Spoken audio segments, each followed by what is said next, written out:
ഇനി വരുംകാലത്തെ പ്രണയികൾക്കും മിണ്ടിപ്പറഞ്ഞുകൊണ്ടിരിക്കുവാനും തന്നിലെ തന്നെ പകുത്ത് കൈമാറുവാനും ഏത് വാക്കുണ്ട് സംശുദ്ധമായി? ഒരു വാക്കും സംശുദ്ധമായി നിലനിൽക്കുന്നില്ല. ശ്രീ കേളൂസ് തൈപ്പറമ്പിൽ എഴുതിയ കവിത കിളിപ്പാട്ട്.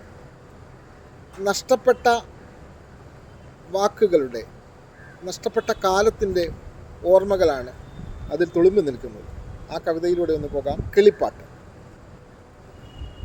വീശും കുളിർകാറ്റിലും മാലിന്യമായോ,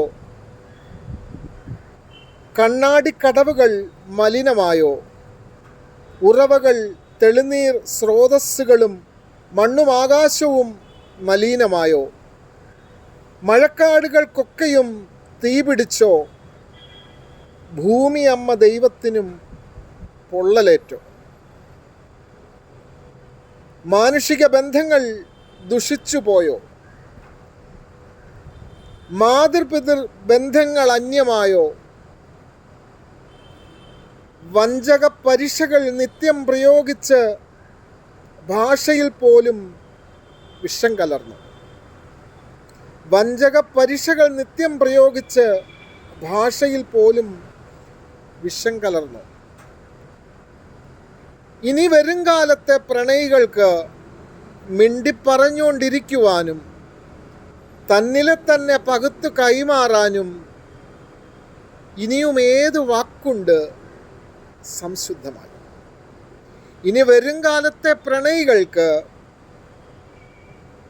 മിണ്ടിപ്പറഞ്ഞുകൊണ്ടിരിക്കുവാനും തന്നിലെ തന്നെ പകുത്തു കൈമാറുവാനും ഏത് വാക്കുണ്ട് സംശുദ്ധമായി?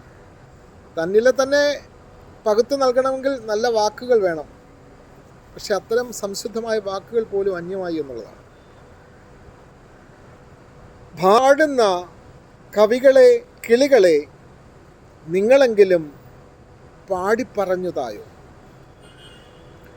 ഭാവുകം പാടുന്ന കവികളെ, കിളികളെ,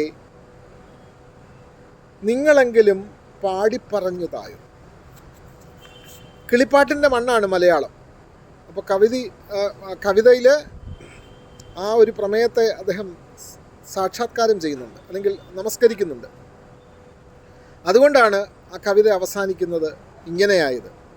ഭാവുകം പാടുന്ന കവികളെ, കിളികളെ, നിങ്ങളെങ്കിലും പാടിപ്പറഞ്ഞതായോ?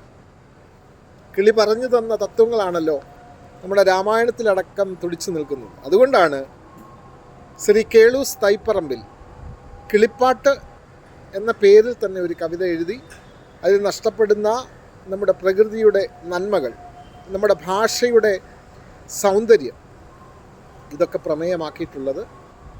അതുകൊണ്ട് ഈ ചെറിയ കവിത വായിക്കുമ്പോൾ ആധുനിക തലമുറയ്ക്ക് അത് വളരെ പെട്ടെന്ന് മനസ്സിലാകും.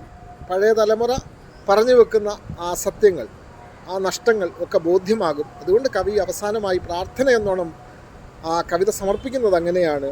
ഭാവുകം പാടുന്ന കവികളെ, കിളികളെ, നിങ്ങളെങ്കിലും പാടിപ്പറഞ്ഞതായോ? അപ്പോൾ കിളിപ്പാട്ട് എന്നുള്ള ഈ കവിത ഇഷ്ടമായെങ്കിൽ, ശ്രീ കേളൂസ് തൈപ്പറമ്പിൽ എഴുതിയ കവിത ഇഷ്ടമായെങ്കിൽ കമൻറ്റ് ചെയ്യുക. നന്ദി.